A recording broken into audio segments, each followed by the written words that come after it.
নমস্কার বন্ধুরা, পলি কিচেন রুমে সবাইকে স্বাগত। আজ শেয়ার করব আমি শোল মাছের তেল ঝালার একটা রেসিপি। দুর্দান্ত স্বাদের রেসিপি হতে চলেছে বন্ধুরা। তো দেখতে থাকুন আজকে শোল মাছের তেল ঝালার রেসিপির ভিডিওটি মোটো স্কিপ না করে প্রথম থেকে শেষ পর্যন্ত দেখার অনুরোধ রইল। আজকের রেসিপি দেখুন।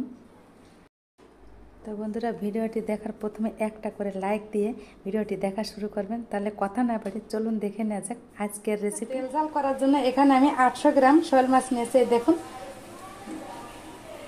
তো মাছ পরিষ্কার করার জন্য মাছের ভিতর দিয়ে দিব লবণ। তো লবণ দিয়ে এভাবে একটু চটকে চটকে মাছটাকে একটু পরিষ্কার করে নিতে হবে। আর উষ্ণ গরম জল দিয়েও মাছটাকে আমি ধুয়ে নেব ভালোভাবে। এই শোল মাছটাকে পরিষ্কার করে নিতে হবে। তো লবণ দিয়ে মাখিয়ে নিলাম। এবার আমি গরম জল দিয়ে মাছটাকে পরিষ্কার করে ধুয়ে নেব। তো একটা পাত্রে আমি গরম জল করে নিয়েছি, উষ্ণ গরম জল। তো এই গরম জল দিয়ে মাছটাকে একটু পরিষ্কার করে ধুয়ে নিতে হবে কষলে কষলে। দেখুন কতটা ময়লা বেরোচ্ছে মাছ থেকে। এভাবে সুন্দর করে হাত দিয়ে আমি পরিষ্কার করে নেব। এই জল পাল্টে পাল্টে আমি 3 থেকে 4 বার ধুয়ে নেব। এবার জলটাকে ফেলে দিতে হবে, দেখুন কতটা নোংরা। তো এভাবে জল পাল্টে পাল্টে 3 থেকে 4 বার আমি ধুয়ে নিচ্ছি, দেখুন। এবার জলটাকে আমি ফেলে দেব। তো মাছটাকে তো আমার পরিষ্কার করে ধুয়ে নেওয়া হলো। এবার এর ভিতরে আমি দিয়ে দিব পরিমাণ মতো লবণ। তো মাছে দিয়ে দেব হলুদ গুঁড়া।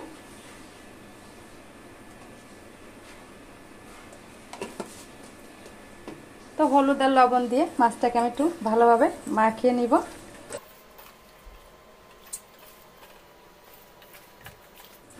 তো মাছটাকে আমার মাখিয়ে নেওয়া হয়েছে। তো কড়াইটাকে আমি ভালোভাবে গরম করে নিয়েছি। এবার দিয়ে দেব সরিষার তেল। সরিষার তেলে আমি মাছটাকে সুন্দর করে ভেজে নেব।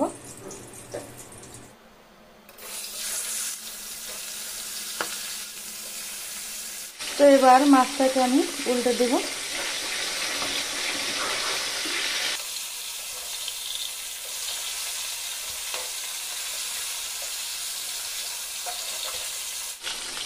তো মাছগুলোকে আমার লাল লাল করে ভেজে নেওয়া হয়েছে। এবার আমি একটা গামলায় মাছগুলো তুলে নেব। এই বাকি মাছগুলোকেও ভেজে নিব।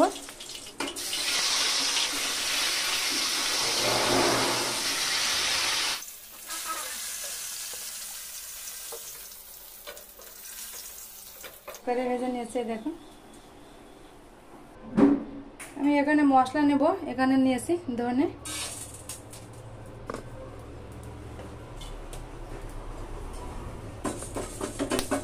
শুকনো কলায় ধনে আর জিরাটাকে আমি টেলে নিব। তো প্রথমে আমি ধনে দিয়ে দিলাম। তো এবার আমি দিয়ে দেব জিরা।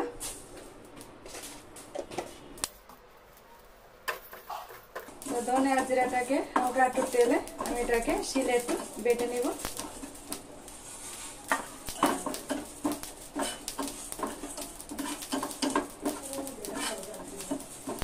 এটা এখন হালকা তেলে নেওয়া হয়েছে। এবার আমি শিলে এটাকে বেটে নেব। তো মাছ ভাজা তেলে আমি আর একটু তেল দিয়ে দেব। সরিষার তেল দিয়ে আজকে রেসিপিটা হবে।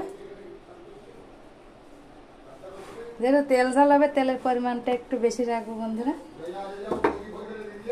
তো এই তেলে আমি গোটা গরম মশলাটাকে একটু ভেজে নিব। তো হালকা একটু ভেজে নিয়েছি। এবার আমি একটা বাটিতে তুলে নিব। এটা আমি শিলপাটায় বেটে তারপর রান্না করব, দেখুন। তো এবার ফোড়নের জন্য দিয়ে দেব গোটা জিরা, দিয়ে দেবো একটা তেজপাতা। তো শোল মাছের তেল ঝালে পেঁয়াজের পরিমাণটা কিন্তু একটু বেশি রাখতে হবে। পেঁয়াজটাকে একটু হালকা ভেজে নেব। তো পেঁয়াজটা হালকা ভাজা ভাজা হলে এখানে আদা রসুন বেটে নিয়েছি, দিয়ে দেব রসুন বাটা। আদাটা একটু পরে দেব। তো রসুন আর পেঁয়াজটাকে আবার একটু নেড়ে চেড়ে ভেজে নিব। তো পেঁয়াজ রসুন আমি সুন্দর করে ভেজে নিয়েছি। এবার আমি এর ভিতর অল্প পরিমাণ জল দেব।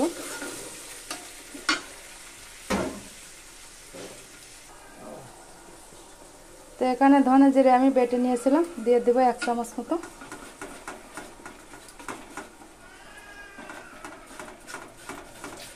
দিয়ে দেব হলুদ গুঁড়া, দিয়ে দেব লঙ্কার গুঁড়া, চামচের 1.5 চামচ দিয়ে দিলাম লঙ্কা। আর এখানে নিয়েছি কাশ্মীরি লঙ্কার গুঁড়া, এটা শুধু রং আসার জন্য। এখানে কাশ্মীরি লঙ্কার গুঁড়া 1/2 চামচ পরিমাণ দিয়ে দেব। মশলার ভিতর দিয়ে দেব লবণ।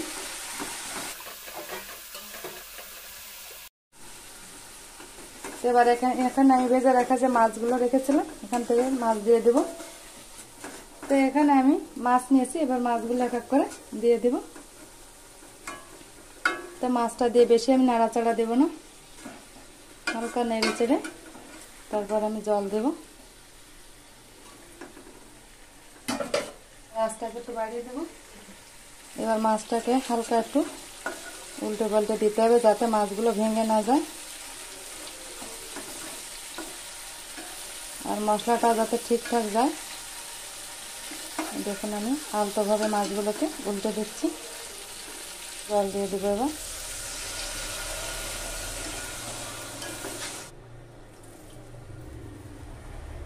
এবার আঁচটাকে বাড়িয়ে আমি 5 মিনিট জ্বালিয়ে নিব। তো ঝোলটা একটু ফুটে উঠেছে, এখানে আমি দিয়ে দেবো এখন আদা বাটা। এভাবে একবার রান্না করে দেখবেন, দারুণ একটা টেস্ট হয় কিন্তু বন্ধুরা।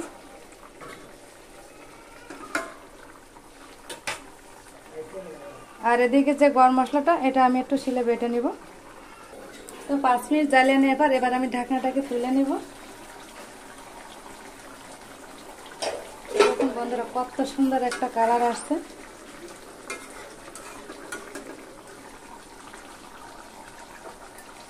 আমি এখানে গোটা গরম মশলা ভেজে বেটে নিয়েছিলাম।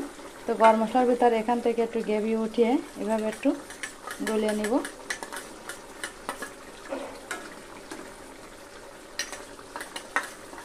এবার আমি গরম মশলাটা এভাবে দিয়ে দিই। এবার খুন্তি দিয়ে আস্তে আস্তে একটু নেড়ে চেড়ে দেবো যাতে মাছগুলো ভেঙে না যায়।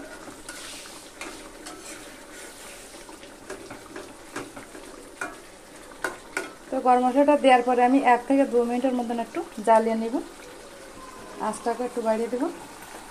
তো শোল মাছের তেল ঝালটা আমার হয়ে গেছে, এবার আমি এটাকে নামিয়ে নিব।